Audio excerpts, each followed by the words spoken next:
नमस्कार दोस्तों, स्वागत है आपका हिंदी न्यूज़ वायर में। खबरों का सिलसिला शुरू करने से पहले चैनल को सब्सक्राइब करना ना भूलें और ख़बरें पसंद आए तो आगे शेयर भी करें। जैसा कि हम सब जानते हैं कि देश में लॉकडाउन की स्थिति है। सरकार द्वारा लॉकडाउन को लेकर कुछ महत्वपूर्ण कदम उठाए गए हैं। इसके लिए आप इस वीडियो को अंत तक ज़रूर देखिए ताकि हम सभी जानकारी आप तक पहुंचा सकें। ताज़ा जानकारी जो सामने आई है, देश में 3 मई के बाद 2 हफ्ते के लिए लॉकडाउन को बढ़ा दिया गया है। 3 मई से लेकर 17 मई तक लोगों को लॉकडाउन में रहना होगा। फिलहाल जो पाबंदियां जारी हैं वो आगे भी जारी रहेंगी। देश भर में स्कूल कॉलेज बंद रहेंगे, वहीं पब्लिक ट्रांसपोर्ट भी बंद रहेंगे। केवल प्रवासियों को ले जाने के लिए स्पेशल ट्रेनें चलाई जाएंगी। लॉकडाउन की विस्तारित अवधि के दौरान विमान, रेल, मेट्रो से यात्रा और सड़क मार्ग से अंतर्राज्यीय आवागमन तथा स्कूल कॉलेज बंद रहेंगे। शैक्षणिक प्रशिक्षण, कोचिंग संस्थान और होटल एवं रेस्तरां सहित आतिथ्य सत्कार सेवाएं, सिनेमा हॉल, मॉल, जिम और राजनीतिक, सांस्कृतिक आयोजन स्थल तथा धार्मिक स्थल लॉकडाउन के दौरान बंद रहेंगे। गृह मंत्रालय के मुताबिक सभी गैर ज़रूरी गतिविधियों के लिए लोगों की आवाजाही पर शाम 7 बजे से सुबह 7 बजे तक सख्त पाबंदी रहेगी। मंत्रालय के बयान में कहा गया कि कोरोना परिस्थिति की व्यापक समीक्षा करने के बाद यह फैसला लिया गया है। 4 मई से 2 हफ्तों की अवधि के लिए लॉकडाउन बढ़ाने का आदेश आपदा प्रबंधन अधिनियम 2005 के तहत जारी किया गया। केंद्रीय स्वास्थ्य मंत्रालय ने देश भर के 130 जिलों को रेड जोन, 284 को ऑरेंज जोन और 319 को ग्रीन जोन घोषित किया है। इन इलाकों में कोविड-19 के मामलों की संख्या, मामलों के दुगना होने की दर, जांच की क्षमता और निगरानी एजेंसियों से मिली जानकारी के आधार पर इन्हें श्रेणीबद्ध किया गया है। हालांकि लॉकडाउन के अगले चरण में सरकार का कहना है कि ग्रीन और ऑरेंज जोन में आने वाले ज़िलों को कई तरह की रियायतें भी मिलेंगी। ग्रीन जोन सरकार की तरफ से ऐसे क्षेत्रों को बनाया गया है जिसमें से पिछले 21 दिनों में एक भी कोरोना के केस नहीं आए हैं, जबकि ऑरेंज जोन ऐसे इलाकों को कहा गया है जिसमें पिछले 14 दिनों में एक भी केस नहीं आए हैं। आपको बता दें कि ये लॉकडाउन का तीसरा चरण होगा। इससे पहले 14 अप्रैल से 3 मई तक के लिए लॉकडाउन को बढ़ाया गया था। वहीं 24 मई को प्रधानमंत्री नरेंद्र मोदी ने 3 हफ्ते यानी 14 अप्रैल तक के लिए लॉकडाउन लागू करने का ऐलान किया था। रेड जोन में रहने वाले लोगों को अपने मोबाइल पर आरोग्य सेतु ऐप डाउनलोड करना अनिवार्य होगा और घर घर की निगरानी की जाएगी। वहीं ऑरेंज और ग्रीन जोन को रियायत मिलेगी। वहीं ऑरेंज जोन में वाहनों को 2 जिलों के बीच सीमित गतिविधियों के लिए अनुमति दी जाएगी। 4 पहिए वाले वाहनों में अधिकतम 2 यात्री होंगे। इसके अलावा 2 पहिया वाहनों को भी अनुमति होगी। ग्रीन जोन में लॉकडाउन के सभी नियमों का पालन करते हुए रेड या ऑरेंज जोन जैसी सख्ती नहीं रहेगी और कुछ सीमित गतिविधियों की इजाज़त दी जाएगी। ग्रीन जोन के लिए सबसे बड़ी राहत की खबर है कि इन जिलों में 50% क्षमता के साथ बसें भी चलाने की इजाज़त दी जाएगी। इसी बीच एक राहत की खबर यह है कि लॉकडाउन में फंसे मजदूरों के लिए रेलवे ने पहली स्पेशल ट्रेन खोल दी है। लॉकडाउन में फंसे 1200 मजदूरों को लेकर तेलंगाना से झारखंड के लिए पहली स्पेशल ट्रेन आज यानी शुक्रवार को रवाना हो गई। बता दें कि लॉकडाउन में फंसे मजदूरों के लिए यह किसी बड़ी राहत से कम नहीं है। हालांकि आगे और कितनी ऐसी ट्रेनें चलेंगी अभी इस पर कोई फैसला नहीं लिया गया है। रेलवे सुरक्षा बल के महानिदेशक अरुण कुमार ने बताया कि तेलंगाना से खुली इस स्पेशल ट्रेन के 24 डिब्बों में लगभग 1200 प्रवासी हैं और ट्रेनें चलाई जाएंगी या नहीं इस पर निर्णय आज लिया जाएगा। उन्होंने बताया कि ट्रेन आज सुबह 4:30 बजे तेलंगाना के लिंगरपट्टी से खुली है जो झारखंड के हटिया जा रही है। दरअसल लॉकडाउन में फंसे मजदूरों और छात्रों की घर वापसी के लिए राज्यों द्वारा केंद्र सरकार पर लगातार दबाव बनाया जा रहा है। राजस्थान, महाराष्ट्र, झारखंड और बिहार जैसे राज्यों ने केंद्र से विशेष ट्रेन चलाने की मांग की है।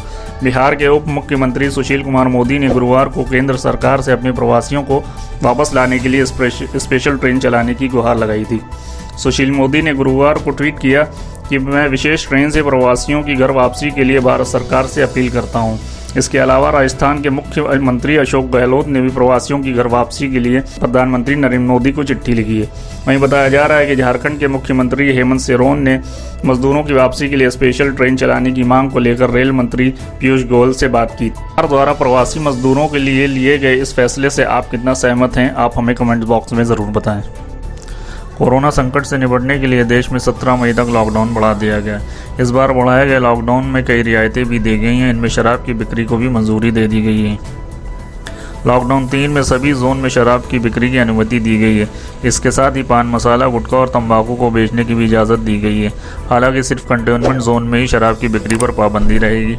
नई शराब की बिक्री सिर्फ एकल दुकानों पर ही की जा सकेगी। साथ ही दुकानों और प्रतिष्ठित अधिनियम के तहत ऐसी दुकानें पंजीकृत होनी चाहिए। हालांकि फिलहाल शराब की बिक्री मॉल्स और मार्केटिंग कॉम्प्लेक्स में नहीं की जा सकेगी। यहाँ शराब की बिक्री पर पाबंदी जारी रहेगी। वहीं शराब, पान मसाला, गुटखा और तंबाकू का सार्वजनिक जगहों पर सेवन नहीं किया जा सकेगा।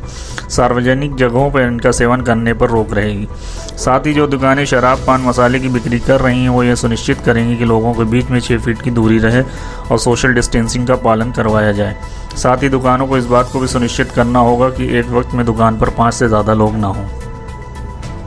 केंद्र सरकार ने वन नेशन वन कार्ड की घोषणा शुक्रवार को कर दिया है। One nation one ration card योजना में देश के 5 राज्यों को जोड़ा गया है, जिसमें बिहार, उत्तर प्रदेश, हिमाचल प्रदेश, पंजाब और दमन दीव है। इससे पहले केंद्र सरकार ने 1 जनवरी 2020 को देश के 12 राज्यों को वन नेशन वन कार्ड से जोड़ा था। अब कुल 17 राज्य होंगे जो इस योजना का लाभ उठा सकेंगे। केंद्रीय खाद्य एवं उपभोक्ता मामलों के मंत्री रामविलास पासवान ने ट्वीट कर इस बात की जानकारी दी। उन्होंने कहा कि one nation one ration card योजना की दिशा में आज एक कदम आगे बढ़ाते हुए 5 राज्यों बिहार, यूपी, पंजाब, हिमाचल प्रदेश और दमन दीव को इससे जोड़ा गया है। 1 जनवरी 2020 को कुल 12 राज्यों के आपस में जोड़ा गया था। One nation one ration card का मतलब है किसी भी राज्य का नागरिक हो, उसका वहाँ का राशन कार्ड हो, लेकिन रहता किसी दूसरे राज्य में है तो उस कार्ड के ज़रिए राशन ले सकता है। एक राष्ट्र एक राशन कार्ड योजना 1 जून 2020 से शुरू होगी। जो भी राज्य इस स्कीम के तहत जुड़े हैं वहाँ के लोग पुराने राशन कार्ड से राशन ले सकते हैं। सरकार द्वारा लागू one nation one ration card योजना पर आपकी क्या राय है, हमें कमेंट बॉक्स में अवश्य बताएं। दिल्ली में बढ़ते कोरोना आंकड़ों के लिए मुख्यमंत्री अरविंद केजरीवाल ने ज़्यादा से ज़्यादा टेस्ट कराए जाने की बात कही है। अगर केजरीवाल की माने तो दिल्ली में रोज़ 2300 टेस्ट कराए जा रहे हैं। सीएम केजरीवाल ने दावा किया है कि दिल्ली में हर 10 लाख की आबादी पर लगभग 2300 टेस्ट हो रहे हैं, जबकि पूरे देश में 10 लाख लोगों पर 500 टेस्ट हो रहे हैं। दिल्ली के मुख्यमंत्री अरविंद केजरीवाल ने कहा, आज दिल्ली में हर 10 लाख की आबादी पर लगभग 2300 टेस्ट हो रहे हैं, जबकि पूरे देश में 10 लाख लोगों पर 500 टेस्ट हो रहे हैं। इस वजह से दिल्ली में ऐसा लगता है कि मामलों की संख्या तेज़ी से बढ़ रही है। केजरीवाल ने कहा, एलएनजेपी अस्पताल में जिस पहले मरीज को प्लाज्मा थेरेपी मिली थी वो कल ठीक होकर अपने घर चला गया।